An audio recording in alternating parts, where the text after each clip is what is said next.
Racing to the 2020 Breeders' Cup, and this time we go to beautiful Belmont Park. It's the Grade 1 Champagne Stakes. It's a Breeders' Cup win and you're in for the Breeders' Cup Juvenile. We've already had a couple of impressive win and you're in maiden winners. Let's see what we can get out of the Champagne.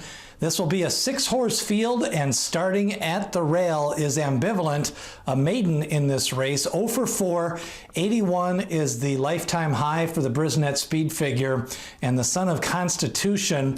It'll be interesting to see if he can improve as the distances stretch out. Of course, this is the second crop. The first crop led by Belmont Stakes winner and Florida Derby winner this year, and pointing for the Classic is Tis the Law. So going to see if what he can do here from the one hole. I'm not sure that Ambivalent can improve with that 81 as a lifetime high to get into that lower 90s, which is probably what it's going to take here in the 1 mile stretch out of the Champagne.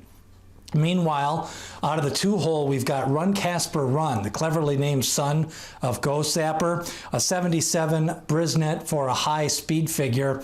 Going to try to improve that speed figure here, facing other winners and trying to stretch out in distance at the 1-turn mile of Belmont Park. Civil War, a son of Bodemeister, picked up the win the last time out. 77 for a Brisnet speed figure for a high. That was at Colonial Downs, so he's got to go up in class and stretch out in distance. Meanwhile, the likely race favorite is Jackie's Warrior. Started off his career with a couple of nice, impressive victories. A 96 and a 97 Brisnet speed figure, and when you put that in context of the rest of these horses, besides Reinvestment Risk, he has got about a 6 to 7 length advantage over horses like Civil War and Ambivalent and Casper Run. So a lot of times when people talk about horses having the highest speed figure in a race, until it's over 6 or 7 Brisnet speed points or Beyer speed figure points, it really doesn't, sometimes you can overcome that with trip, post position, pace, improvement, or decline in the favorite. But when you've got a 10, 15 point edge like Jackie's Warrior, that is why he's going to be a big favorite in this spot. Most likely probably about 4 to 5, maybe even 3 to 5, depending on how heavily they play Reinvestment Risk. But Jackie's Warrior ran really fast in both races. Now he's got to stretch that out in this race and then take that over to Keeneland and switch surfaces. But right now he is looking like the betting favorite for the Breeders' Cup Juvenile, and definitely 3 to 5 or 4 to 5 here in the Champagne Stakes. Now, a horse that he defeated the last time out is Reinvestment Risk. Reinvestment Risk, I think a lot of people think he declined in his second lifetime start, but his impressive debut victory at Saratoga was one of the most impressive debut performances this year, along with Jackie's Warrior.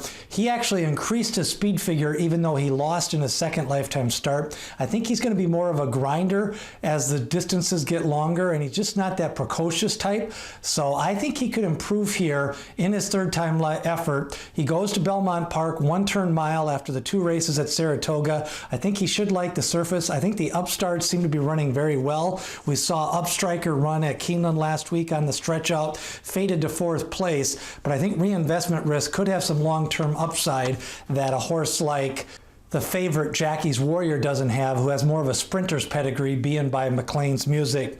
Rounding out the field is Midnight Bourbon. Midnight Bourbon picked up an 87 Brisnet. What I like about him is 3 races, 3 improvements in the Brisnet scale. Went from a 63 to an 84 to an 87.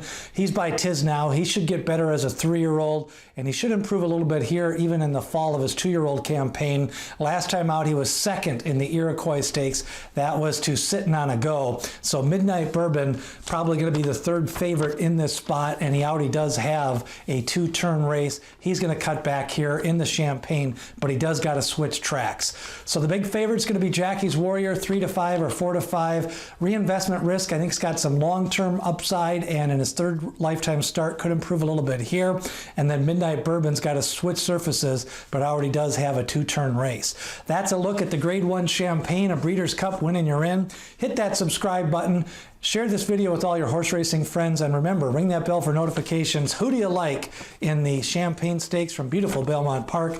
Leave a comment below as we lead you up to the 2020 Breeders' Cup.